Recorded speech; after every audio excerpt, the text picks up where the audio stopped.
सागर, दीपिका, आज से पहले मैंने इससे भद्दा मजाक कभी नहीं सुना। अनीशा, ये मजाक नहीं सच्चाई, और तुम इसे जितना जल्दी स्वीकार कर लो वही तुम्हारे लिए अच्छा होगा। नहीं, मैं तुम दोनों को ऐसा कदम नहीं उठाने दूंगी। तुम बेवजह परेशान हो रही हो अनीशा। हम जो कुछ भी कर रहे हैं उसमें हम सबका फायदा है और तुम्हारा भी। सागर, नुकसान और फायदे से पहले सही और गलत के बारे में भी सोचना चाहिए। बस अनीशा, ये नैतिक विज्ञान का लेक्चर देके हमें बोर करना बंद करो, और तुम्हारा ये लेक्चर सुन के हम लोग अपना फैसला नहीं बदलेंगे। देख लेना, तुम दोनों बहुत पछताओगे। ओ नो, ये गाड़ी तो हमारी तरफ आ रही है। अब क्या करें?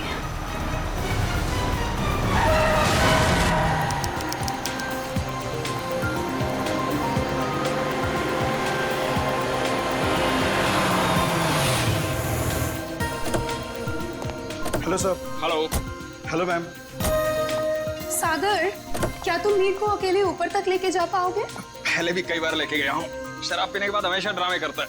ठीक है, तो मैं सोने जा रही हूँ, मुझे बहुत जोर की नींद आ रही है। अच्छा सुनो, सुबह जल्दी उठ के शादी में जाना है। Okay, good night. Good night. सुबह जल्दी मिलते हैं। सुनो, जल्दी आना, हमेशा की तरह लेट मत करना। ओके। सर, आपकी कुछ मदद करें? एक व्हील चेयर ले आओ। व्हीलचेयर की क्या जरूरत है सर? हम दोनों इन्हें ऊपर ले जाते हैं। आपका कमरा नंबर 303 है ना? जितना बोला उतना करो ना। माफ करें सर, अभी लाए।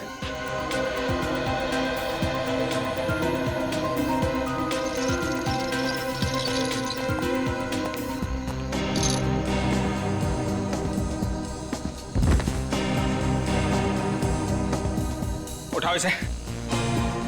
जब सहन नहीं होती तो पीता क्यों है? सर, खाने में कुछ लेंगे? एक सूप ले आओ। Okay sir. सर, इन्होंने सूप ऑर्डर किया। जब से ये लोग इस होटल में रहने आए हैं ना, ऐसा तीसरी बार हुआ है। पता नहीं इतनी शराब क्यों पीते हैं जब पचा ही नहीं सकते।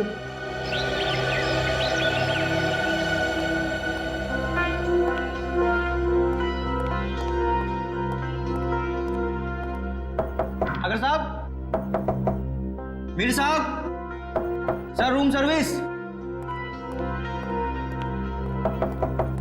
साहब, क्या हुआ? दरवाजा नहीं खोले? नहीं, देखना दोपहर हो गई है, लगता है इन्हें रूम की सफाई नहीं करवानी है। हो सकता है शायद सो रहे होंगे। सो रहे होंगे अब तक? हाँ, मैंने सुबह फोन भी किया था नाश्ते के ऑर्डर के लिए, लेकिन उन्होंने फोन नहीं उठाया। और आज तो उनको किसी शादी में भी जाना था सुबह। शादी में भी जाना था और अब तक सो भी रहे हैं? मतलब जरूर कुछ गड़बड़ है। तुम यहीं रुको, मैं मैनेजर साहब को लेके आता हूँ। ठीक है। मैं दीपिका जी को। साहब, साहब, साहब, दरवाजा खोलिए। देखिए मैडम, दोनों में से कोई भी दरवाजा नहीं खोल रहा है। सागर, सागर, दरवाजा खोलो। मीर, दरवाजा खोलो। सागर, हमें चिंता आ रही है, दरवाजा खोलो। मैम, मिस्टर मीर का तो समझ में आ रहा है, लेकिन सागर जी, वो तो कल रात नशे में भी नहीं थे। मैं फोन करती हूँ। फोन भी नहीं उठा रहे। मैम, अगर आप इजाजत है तो मैं मास्टर की से दरवाजा खोल सकता हूँ। हाँ प्लीज।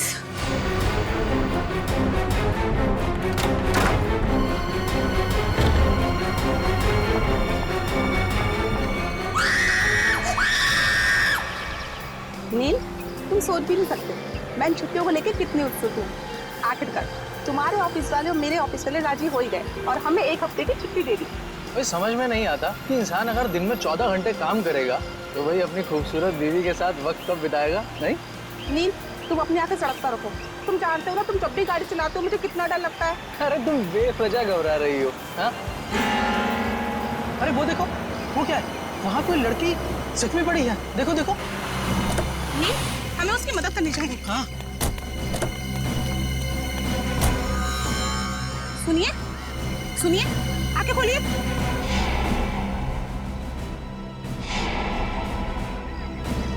आप ठीक तो हैं? मैं पानी लेकर आता हूँ।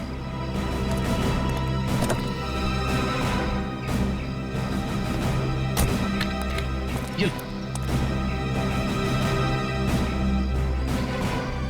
पानी पीजिए। आंखें खोलिए। सुनिए, आप ठीक तो हैं? सीआईडी? नील, हमें इनको अस्पताल लेकर चलना चाहिए। हाँ, और मैं सीआईडी को भी खबर कर देता हूँ। हाँ ठीक है।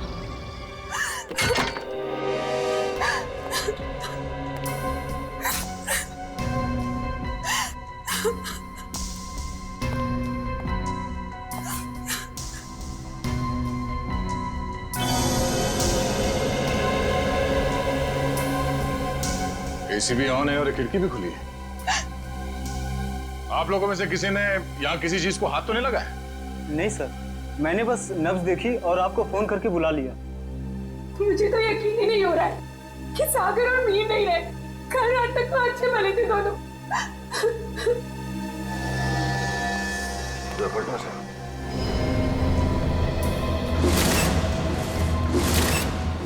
ये देखो फ्रेडी,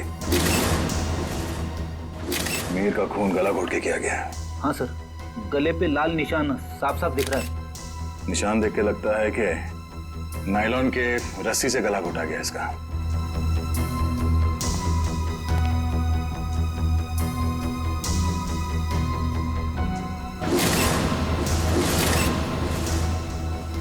कमाल है, सागर के शरीर पे कहीं भी चोट या जख्म का कोई निशान नहीं है। सर, हो सकता है कि सिर्फ मीर का खून हुआ हो और सागर अपने आप मर गया हो, दिल का दौरा पड़ने की वजह से या फिर और कोई बीमारी की वजह से। नहीं सर, सागर को ऐसी कोई बीमारी नहीं थी। आप चाहे तो मैं आपको उसकी मेडिकल रिपोर्ट दिखा सकती हूँ। मेडिकल रिपोर्ट तो हम देख ही लेंगे। वैसे आप है कौन? मैं दीपिका, सागर और मीर की चचेरी बहन। सर, हम लोग यहाँ शादी में आए थे। और ये शादी कब है? सर, आज सुबह ही थी। कल रात देर से सोने की वजह से सुबह मेरी आंख ही नहीं खुली। और रात को इन दोनों की मौत हो गई। आप लोगों में से आखिरी बार किसने देखा था इन्हें? सर, मैंने देखा था। कल मिस्टर मीर बहुत ज्यादा शराब पी लिए थे और होश में नहीं थे सर। तब मिस्टर सागर इन्हें होटल में लेकर आए थे, तब देखा था सर। क्या मीर अक्सर शराब पीता था? हाँ सर, मीर बहुत ज्यादा शराब पीता था और शराब इससे बर्दाश्त नहीं होती थी। उसके बाद किसी ने देखा इन्हें? हो सकता है कोई कमरे में आया हो रूम सर्विस के लिए या किसी और काम के लिए। हाँ सर, मैं आया था रूम में सूप लेकर। उस वक्त मीर साहब बिस्तर पर लेटे हुए थे और सागर साहब टीवी देख रहे थे। उस वक्त टाइम क्या हुआ था? करीब 12:30 बजे। 12:30 बजे, मतलब उसके बाद इस कमरे का दरवाजा खुला नहीं है। आप लोगों ने आधे घंटे पहले दूसरी चाबी से दरवाजा खोला, राइट? जी सर। इसका मतलब है कोई और आया था यहाँ इस कमरे में, कोई तीसरा आदमी, शायद इस खिड़की से। ये नामुमकिन है सर। हमारे सिक्योरिटी गार्ड हर वक्त नीचे पहरा देते रहते हैं, तो कोई खिड़की से कैसे आ सकता है? कोई गेस्ट आया था इनसे मिलने के लिए? नहीं। कोई गेस्ट अंदर नहीं आया, कोई खिड़की से अंदर नहीं आया। इसका मतलब है खून होटल के स्टाफ में से किसी ने किया है, ठीक उसी तरीके से। और शायद वो इस दरवाजे से ही अंदर आया, दूसरे चाबी से ये कमरे का दरवाजा खोला गया। सर, ये आप क्या कह रहे हैं सर? भला हम अपने कस्टमर का खून क्यों करेंगे? शायद लूटने के इरादे से। रेडी पंकज, कमरे की अच्छी तरह से तलाशी लो। सर, रात को 2 बजे तक तो कॉरिडोर में मैं फोन पे बात कर रहा था। मैंने तो किसी को इनके कमरे में आते हुए नहीं देखा। आपका कमरा कौन सा है? सर, वो 304।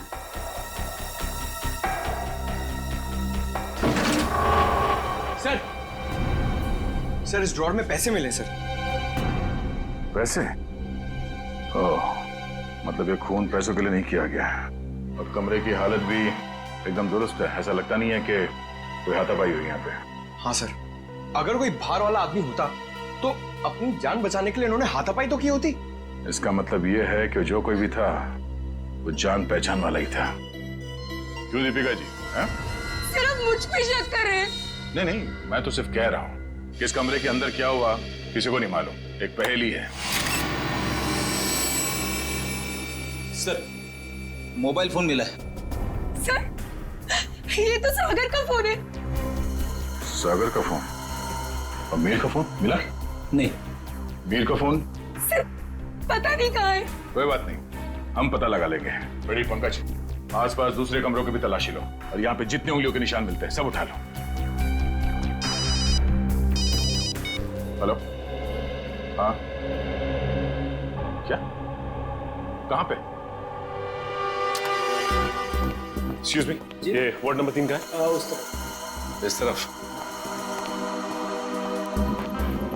आप लोग सीआईडी से हैं? जी हाँ, नील आप ही हैं? जी आप ही ने हमारे सीनियर इंस्पेक्टर मिस्टर दया को फोन किया था। एक मरीज को हमारी जरूरत है। हाँ सर, वो एक लड़की है, वो मुझे और मेरी पत्नी को मरुआ रोड पे एक खाई के पास घायल अवस्था में मिली थी। घायल अवस्था में? जी हाँ सर, ऐसा लगता है जैसे किसी ने उन्हें जानबूझकर खाई में फेंक दिया था। उन्हें देख सकते हैं कहाँ है वो? हाँ आइए सर। प्लीज। रेखा, ये लोग सीआईडी से हैं। अच्छा ये बताइए कि इनके पास से आप लोगों को कुछ मिला क्या? जी सर। सर इनके पास से हमें ये लाइसेंस मिला है। और सर ये मोबाइल भी मिला है। अनीशा, सर हमने सोचा कि इनके घर वालों को फोन करके खबर कर दें, तो हमने इन्हीं के फोन से कुछ लोगों को फोन किया, लेकिन किसी ने भी फोन नहीं उठाया। किसी ने भी फोन नहीं उठाया? हाँ सर। दीपिका, सागर, मीर। अरे सर, ये तो वही लोग हैं। इन सबको फोन किया था तुमने? जी हाँ सर, इनके फोन लिस्ट में इनकी सबसे ज्यादा बात इन्हीं लोगों से हुई थी, इसलिए। ठीक है, इनकी जान बचाने का बहुत बहुत शुक्रिया। आप लोगों की जरूरत पड़ेगी तो हम आपको इन्फॉर्म करेंगे। फिलहाल आप लोग जा सकते हैं। Thank you. डॉक्टर साहब, अब इनकी तबीयत कैसी है? सर इन्हें मामूली चोटें लगी है, पर सदमे की वजह से ये बेहोश हो गई थी। अब ये ठीक है। इनसे बात तो कर सकते हैं ना? जी सर। अनीशा जी आंखें खोलिए। देखिए ये सीआईडी वाले आपसे कुछ बात करना चाहते हैं। देखिए अनीशा जी, आप घबराइए मत। आप ये बताइए कि आपके साथ क्या हुआ था, और ये दीपिका, मीर और सागर आपके लगते क्या है? वो मेरे चचेरे भाई बहन हैं, पर उन्होंने उसके साथ क्या किया? किसके साथ? मीर के साथ।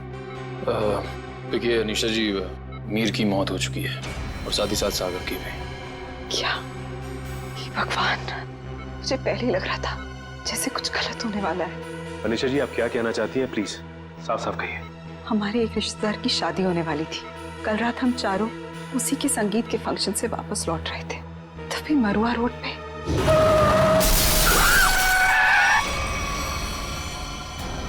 तुम दोनों ठीक तो हो ना? हाँ, हम ठीक हैं। घबराओ मत, ये हमारा ही प्लान था। क्या? चलो।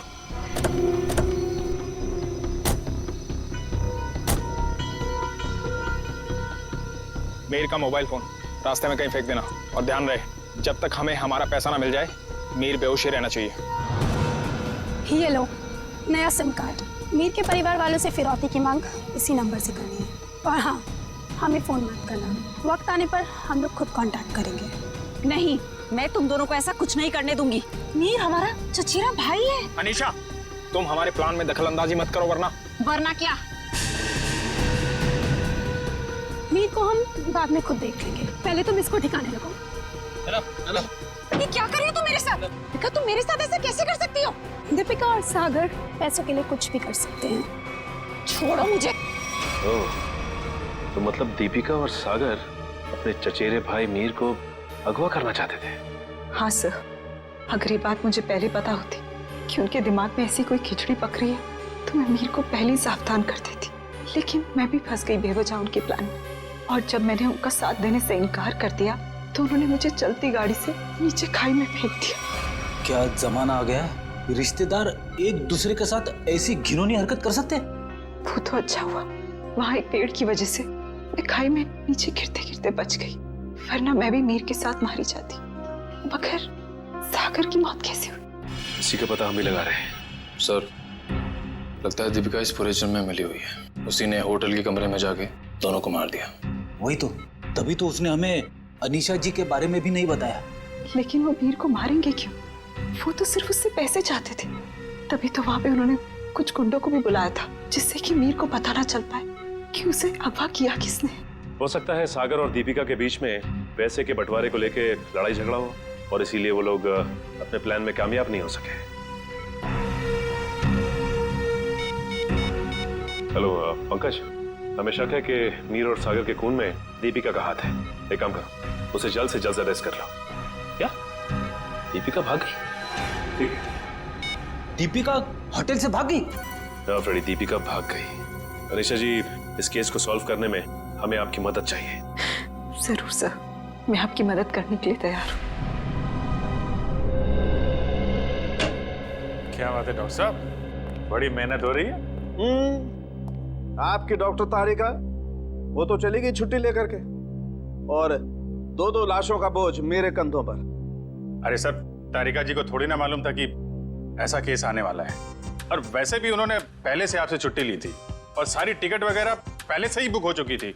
हाँ सर, अभिजीत ने खुद लाइन में लगकर टिकट की बुकिंग करवाई थी तारिका जी के लिए। हाँ। है ना? अरे यार, ये राज की बातें तू सबके सामने हाँ साळुंखे, अब तक तो तूने मेरे होनर ऑफिसर्स को बता ही दिया होगा कि मौत हुई कैसे। बस आपके ये होनहार ऑफिसर, इन्हें किसी और चीज से फुर्सत मिले तो लाश की बात करें ना। देखिए सर, हम लोग यहाँ सिर्फ लाश की बातें ही करने आए हैं। Oh, really? जी बताइए बताइए। बॉस, इस मीर की मौत हुई है गला दबाने की वजह से। किसी ने बहुत ही होशियारी के साथ इसकी जुगुलर वेन को दबा दिया और तोड़ दिया, और ये काम किसी एक्सपर्ट का है। वो अच्छी तरह से जानता है कि गले के कौन से हिस्से को दबाने से जल्दी से मौत हो जाएगी। मीर ने शराब भी पी रखी थी ना? शराब भी पी रखी थी, और मीर के खून में मुझे एक ड्रग मिली, डोडीन नाम की ड्रग, जो इंसान को बहुत गहरी नींद में सुला देती है। जब इस मीर का खून हो रहा होगा ना, इसे पता भी नहीं चला होगा। ये मीर होटल जाने से पहले संगीत के फंक्शन में गया था, शायद वहीं किसी ने इसे ये ड्रग दी होगी। नहीं, मीर की मौत हुई कब? मीर की मौत हुई है लगभग 16 घंटे पहले। 16 घंटे पहले? मतलब जब सागर मीर को व्हील चेयर के ऊपर बिठाकर होटल के अंदर ले जा रहा था, तब तक ये मीर मर चुका था?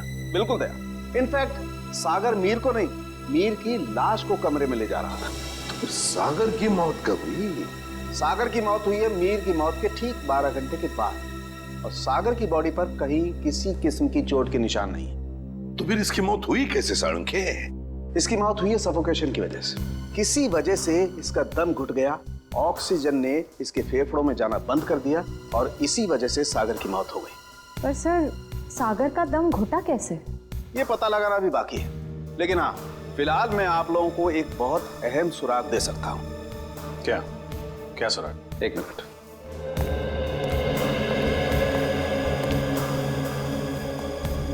बस ये मीर के कपड़ों के रेशे, और इस पेट्री डिश में सागर के कपड़ों के रेशे। ये कैसे सुराग है डॉक्टर? मेरी तो कुछ समझ में नहीं आ रहा है। बेटा, पहले बड़ों की बात अच्छी तरह से सुन लेनी चाहिए, फिर समझ में आएगा। हाँ, बस मीर के कपड़ों के रेशे मुझे सागर के कपड़ों के पीछे के हिस्से पर मिले, और सागर के कपड़े के रेशे मुझे मीर के कपड़े के आगे के हिस्से पर मिले। क्या क्या क्या क्या? मीर की शर्ट के रेशे सागर की शर्ट की पीठ की तरफ, और सागर की शर्ट के रेशे मीर की शर्ट पे आगे की तरफ। आप हमें सुराग दे रहे हैं या हमारी उलझनों को और बड़ा कर रहे हैं? अभिजीत, हर बंद ताले को खुलने के बाद एक नए सुराग का दरवाजा खुलता है। फिलहाल इस ताले की चाबी ढूंढनी है। ये पता लगाना है कि इन दोनों के कपड़ों के रेशे एक दूसरे के कपड़ों पर आए तो आए कैसे। पता लगा लेंगे साळुंखे। जब तूने इतना सब पता लगा लिया है तो फिर इसके आगे का हम पता लगा ही लेंगे।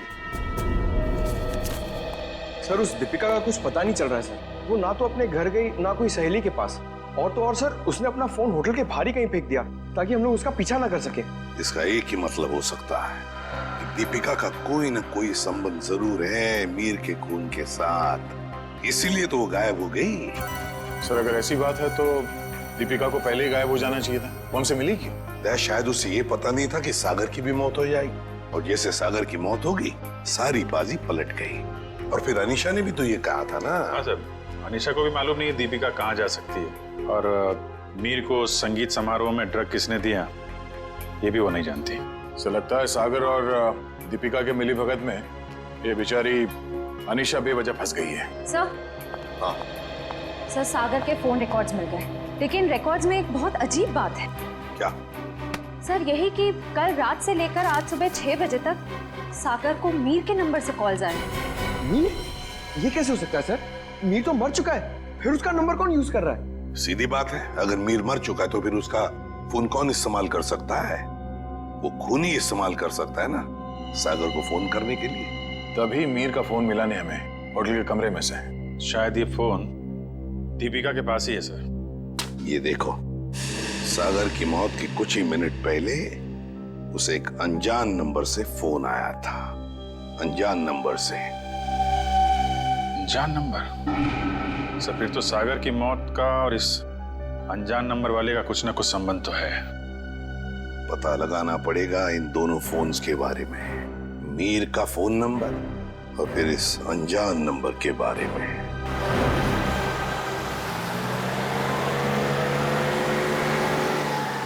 बस आप यहीं गाड़ी रोक दीजिए।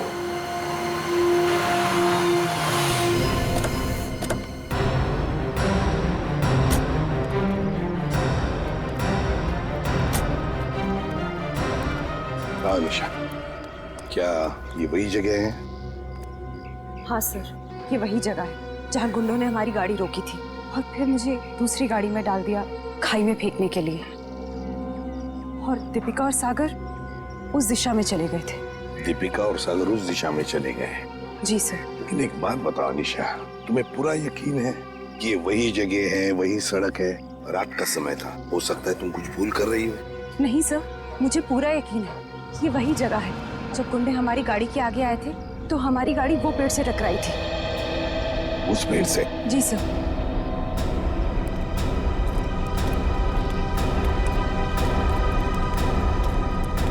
सर, यहाँ पे गाड़ी के टायर के निशान भी हैं। हाँ, जैसे ब्रेक लगा है। और सर, हाँ, यहाँ पे दूसरी गाड़ी भी थी, उसके टायर के भी निशान है यहाँ पे। हाँ, है तो सही, दूसरी गाड़ी के ही निशान है।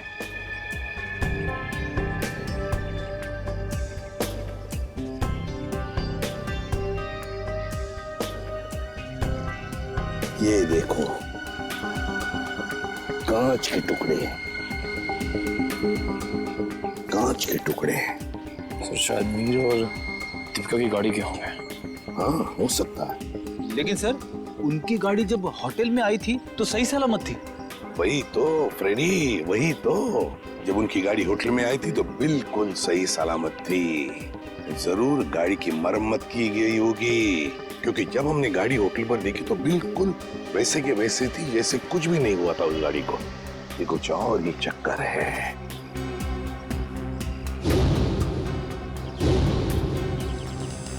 गोली? निखिल, फोर्सेप देना।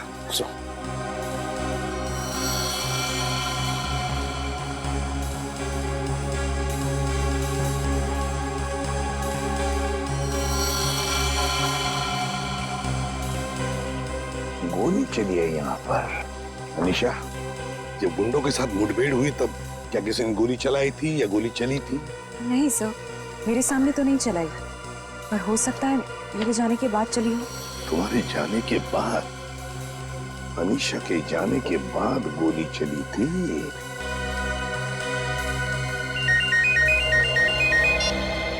आ गया। अच्छा, सागर को मिहिर के फोन से जो फोन आया था वो कहां से आया था उसका पता चल गया है? हम जहां पर खड़े वहां से 15 किलोमीटर दूरी पर है, कोई ढाबा है। एक काम करो, एक डिटेल लोकेशन का एमएमएस भेज देना या एसएमएस भेज देना, ठीक है? Great work. सिस्टर, आप अनिशा को हॉस्पिटल ले जाना। निखिल, फोन करके दूसरी गाड़ी का इंतजाम करो। ढाबा।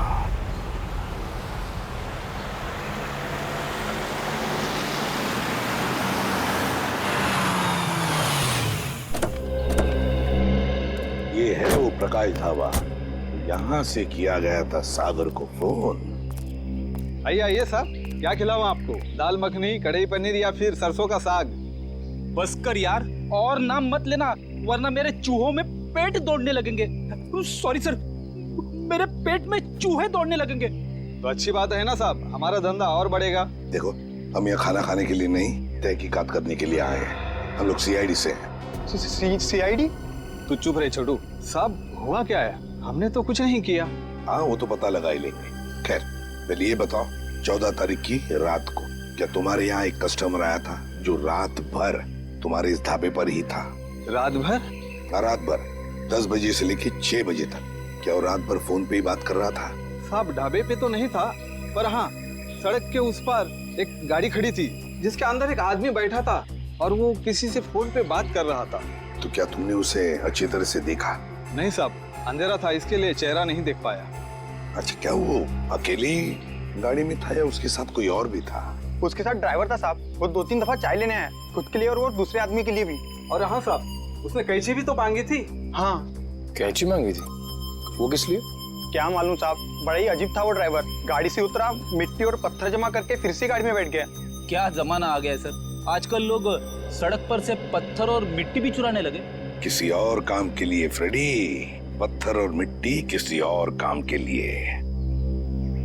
क्या वो ड्राइवर भी फोन पे बात कर रहा था? नहीं साहब, जो पीछे बैठा था वही आदमी बात कर रहा था। ड्राइवर को तो तुमने अच्छी तरह से देखा है ना? हाँ। तो हमारे लिए उसका एक स्केच बनवाओ, ठीक है? हाँ।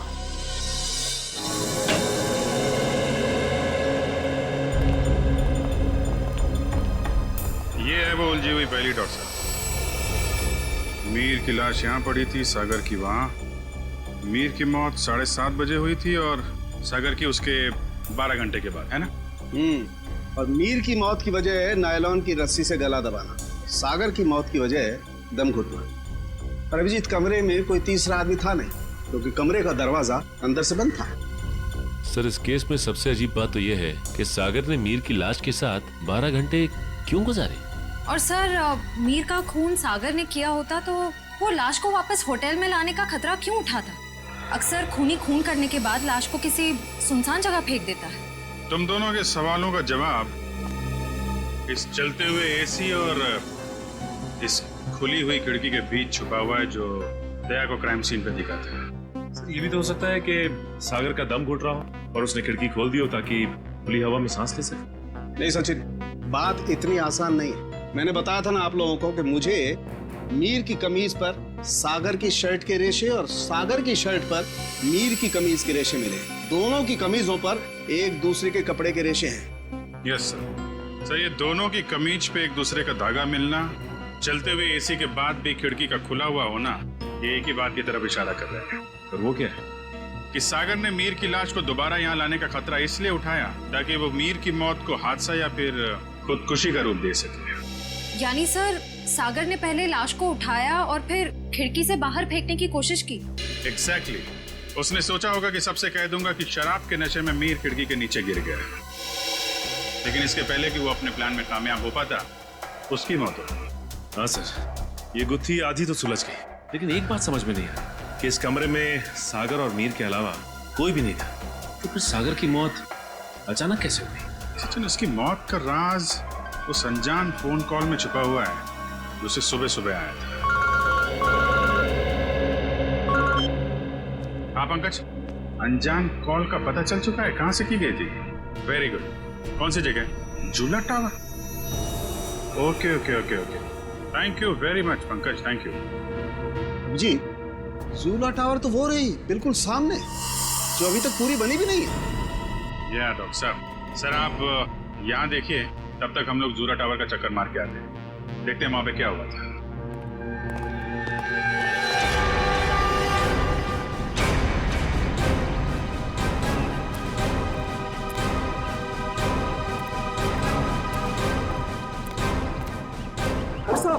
कौन है आप लोग? कहाँ जा रहे हैं? सीआईडी से हम लोग, हमारी ससुराल वाले। सीआईडी? कुछ हुआ है क्या साहब? क्या बात है साहब? साहब कुछ तो बताइए। चुपचाप आओ, पीछे पीछे हमारे, समझे?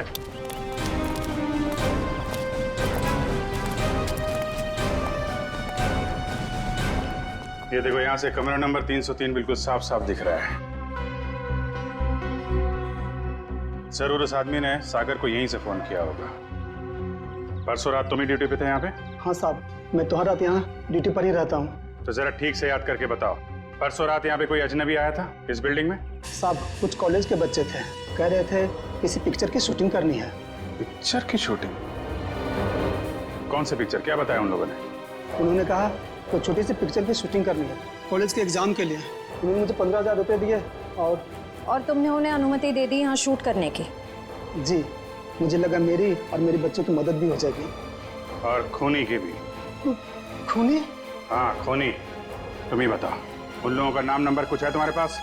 नहीं साहब। अच्छा ये बताओ कि वो बच्चे आए कैसे? साहब वो लोग नीले रंग की गाड़ी में आए थे। नीली गाड़ी? गाड़ी का नंबर क्या? गाड़ी का नंबर याद नहीं, बहुत अंधेरा था।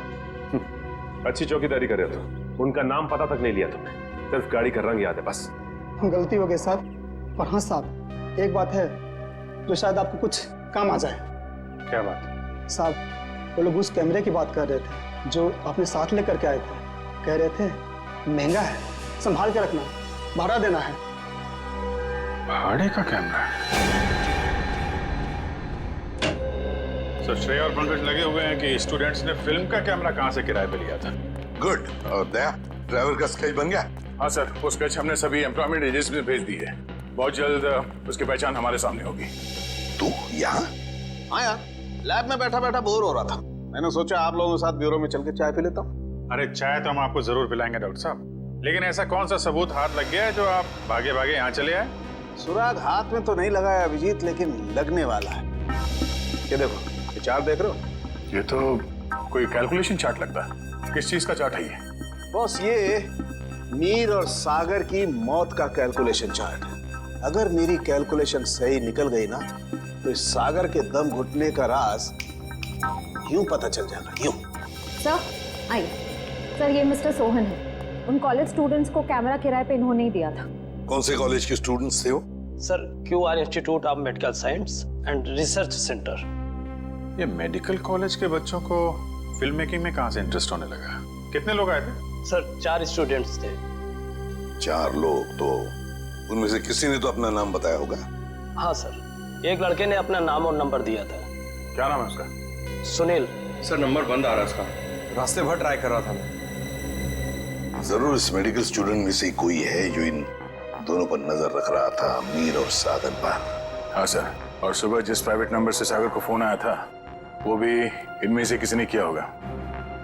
बस इस मेडिकल कॉलेज में जाकर इन स्टूडेंट्स से मिलो, जरूर कोई ना कोई सुराग तो मिलेगा ही मिलेगा। हेलो, ड्राइवर का पता चल गया? कहाँ रहता है वो?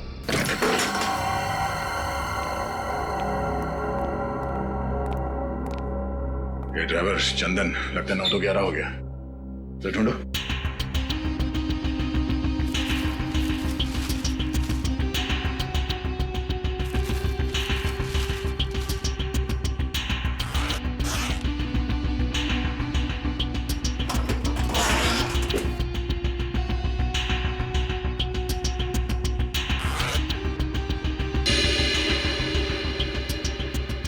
पंकज, पैसों का बैग तो यहीं पे है।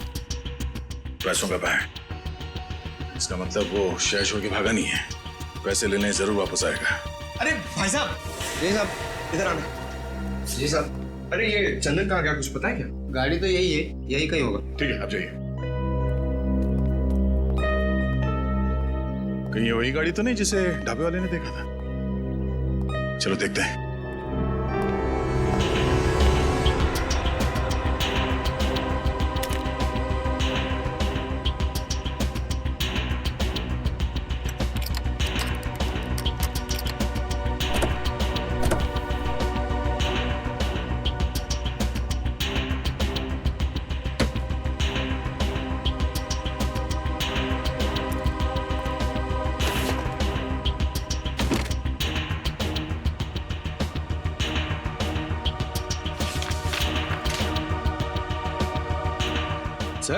सर ये गाड़ी दीपिका की है, ये देखिए पेपर।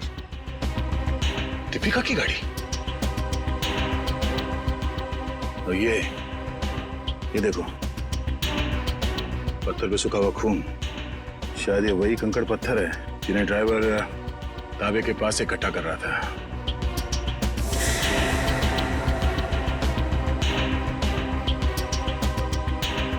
और ये कैंची भी किस चीज के लिए इस्तेमाल किया होगा उसने?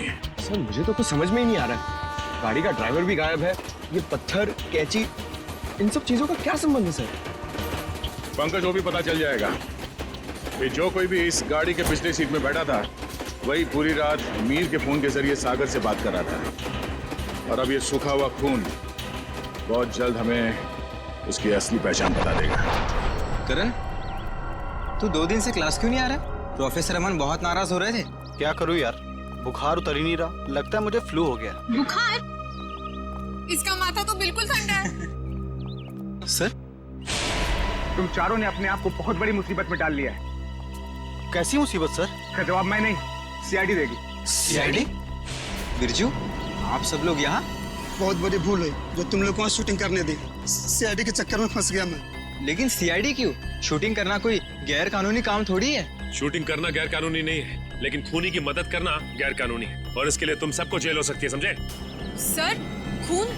हमने किसी खूनी की मदद नहीं की सर। जिस वक्त तुम लोग बिल्डिंग में शूटिंग कर रहे थे उसी वक्त बिल्डिंग के सामने वाले होटल रॉयल मून में एक जुर्म को अंजाम दिया जा रहा था और इस काम में तुम में से किसी ने खूनी की मदद की है। नहीं सर, हम ऐसा क्यों करेंगे?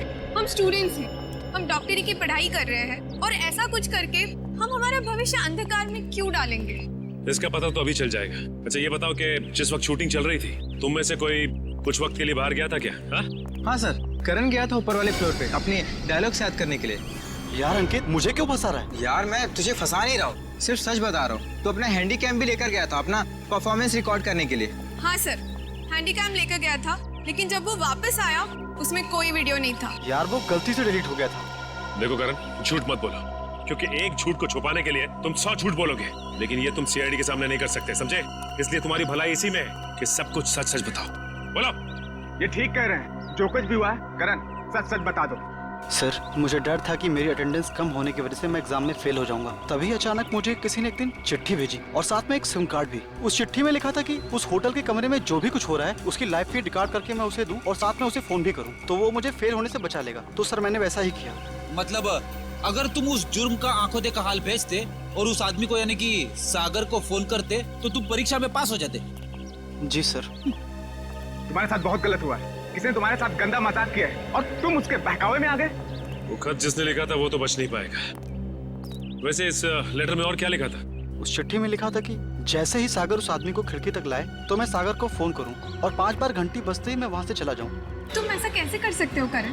पास होने के लिए तुम किसी की खून करने में मदद करो? शर्मनाक है ये, शर्मनाक।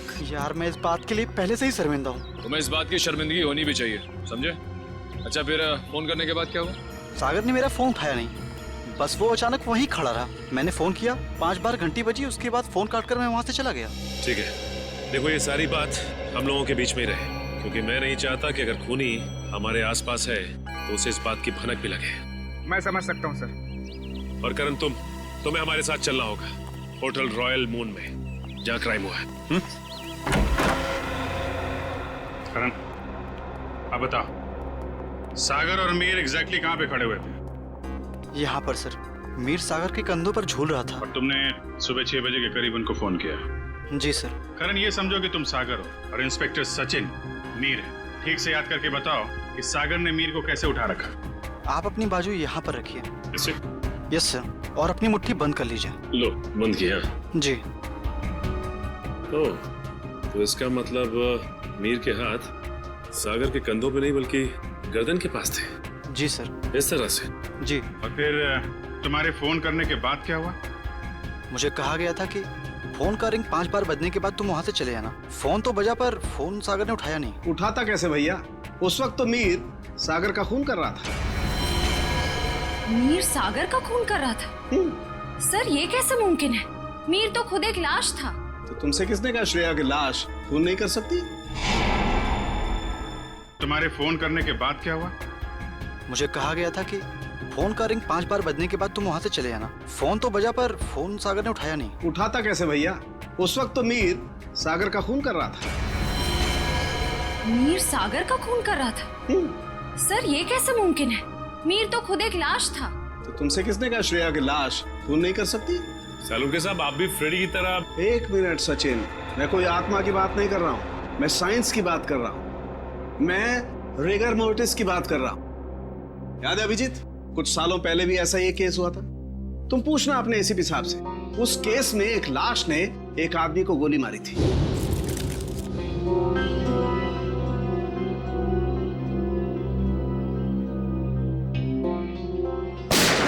मैं भी यही सोचा था डॉक्टर साहब। अब इसे संयोग कहिए या बुरे काम का बुरा नतीजा, जिस वक्त सागर मीर की लाश को नीचे फेंकने वाला था, रिगर मोर्टिस सेट हो रहा था। उसने सागर के गर्दन को जकड़ा और दम घुटने की वजह से सागर की मौत हो गई। एग्जैक्टली हुआ कुछ ऐसा होगा, सागर कमरे में आया और किसी के फोन का इंतजार करने लगा, जो उसे बताने वाला था कि उसे एग्जैक्टली करना क्या है। फोन आने के बाद सागर ने मीर को बिस्तर से उठाया और उसे खिड़की की तरफ लेके गया ताकि मीर को हत्या या आत्महत्या बनाया जा सके। लेकिन एक बात है अभिजीत, मुझे नहीं लगता है कि ये कोई संयोग था या कोई बुरे काम का बुरा नतीजा था, बल्कि मुझे लगता है सागर को फोन ठीक उसी वक्त जानबूझकर किया गया जब मीर के हाथों में राइगर मोर्टिस सेट हो रहा हो और मीर का हाथ सागर की गर्दन दबा सके। आपकी बात में दम है सरों के सर, वरना सागर के पास तो पूरी रात थी इस जुर्म को अंजाम देने के लिए। उसने सुबह तक इंतजार किया ही क्यों? क्योंकि वो चाहता था कि मीर के साथ साथ सागर का भी टिकट कट जाए और उस तक पहुंचने के सारे रास्ते बंद हो जाएं, कानून उस तक पहुंच ही ना पाए। मगर सालुनके साहब, खूनी ना तो यहाँ पे था और ना ही खूनी उस बिल्डिंग में था, तो फिर खूनी को ये कैसे पता चला कि मीर का शरीर कब पकड़ने वाला है और सागर उसे कब उठाने वाला है? करण के फोन के जरिए। मगर सर, सागर ने मेरा फोन तो उठाया ही नहीं। 5 बार रिंग बजी और मैं वहां से भाग गया। मैं भी बताता हूँ। श्रेया, जरा सागर के फोन पे कॉल करना। सर।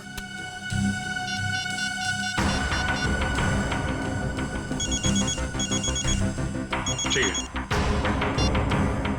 सचिन, अब जरा तुम कॉल करना।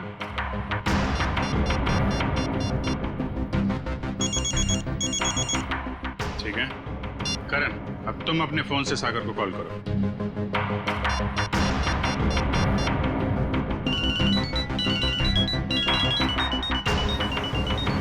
ये क्या सर, मेरे फोन करने पर अलग तरह की रिंग बजी? जी हाँ, बिल्कुल अलग तरीके की रिंग। एक ऐसी रिंग जिसने सागर को सम्मोहित कर दिया, हिप्नोटाइज। तभी तो वो तुम्हारा फोन नहीं उठा पाया। सर, इतनी बड़ी साजिश? बिल्कुल श्रेया, ये मुजरिम कोई साधारण आदमी नहीं है, ये कोई एक्सपर्ट है, एक्सपर्ट जिसे रिगर मोर्टिस की बहुत अच्छी जानकारी है और लोगों को सम्मोहित करने की भी। ये कहीं करण के कॉलेज का कोई प्रोफेसर तो नहीं, कोई एक्सपर्ट? आज सारे स्टूडेंट्स सही समय पर आ गए। Very good. सर, क्या आप आज हमें पूरी प्रक्रिया दिखाने वाले? जी, भविष्य में जो भी फॉरेंसिक डॉक्टर बनना चाहते हैं उनके लिए आज की क्लास बहुत ही महत्वपूर्ण है। लगता है मैडम आ गई। ऑफिसर्स, आप लोग यहाँ? जी हाँ, हमने सोचा कि क्यों ना हम लोग भी फॉरेंसिक साइंस की ABCD सीख लें। हाँ, शायद किसी को इम्प्रेस करने के काम आ जाए। हैं? क्यों अभी जी? वैसे प्रोफेसर रमन, आज बच्चों को क्या पढ़ाया जा रहा है? सर, आज रिगर मोर्टिस की क्लास है। ओह, रिगर मोर्टिस। जी सर। यानी लाश की अकड़न के विभिन्न स्तर विद्यार्थियों को सिखाए जाएंगे, हैं? जी सर, इसलिए हमने खास तौर पर इस विषय के विशेषज्ञ को बुलाया है। अच्छा, कौन है ये विशेषज्ञ, ये एक्सपर्ट? जरा हमारी भी मुलाकात करवा दीजिए इनसे।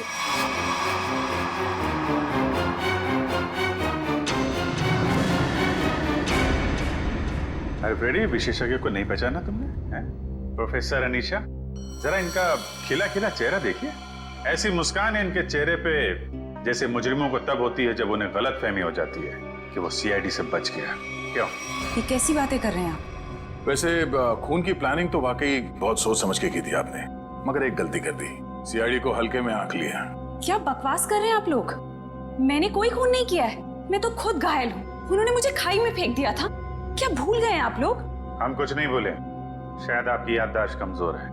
क्या मतलब? मतलब यह कि आपको खाई में फेंका नहीं गया था, आप खुद उतरी थी वहां पे। आपके शरीर पे ये जो जख्म है, चोट के निशान है, ये खुद आपने बनाए हैं। क्या सबूत है ये निशान मैंने बनाए हैं?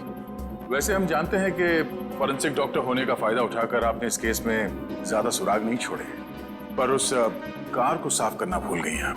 पत्थर पे जो खून मिला है और कैंची पे जो उंगलियों के निशान है, वो आपके हैं अनीशा जी। हमारे पास काफी सबूत हैं आपको अदालत में खूनी साबित करने के लिए।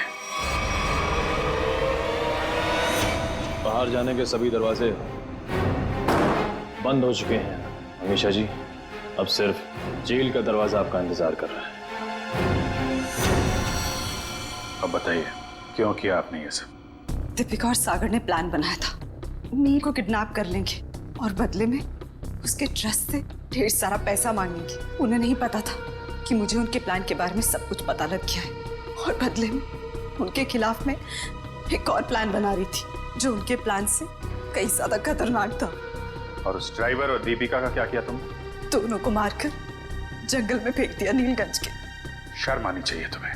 एक फॉरेंसिक डॉक्टर का फर्ज होता है कि वो समाज से जुर्म को मिटाने में कानून का साथ दे, खूनियों को पकड़ने में मदद करे, लेकिन तुमने अपनी शिक्षा का गलत इस्तेमाल किया है, खुद एक अपराधी बन गए। ऐसे घिनौने अपराध की सिर्फ एक ही सजा है, फांसी।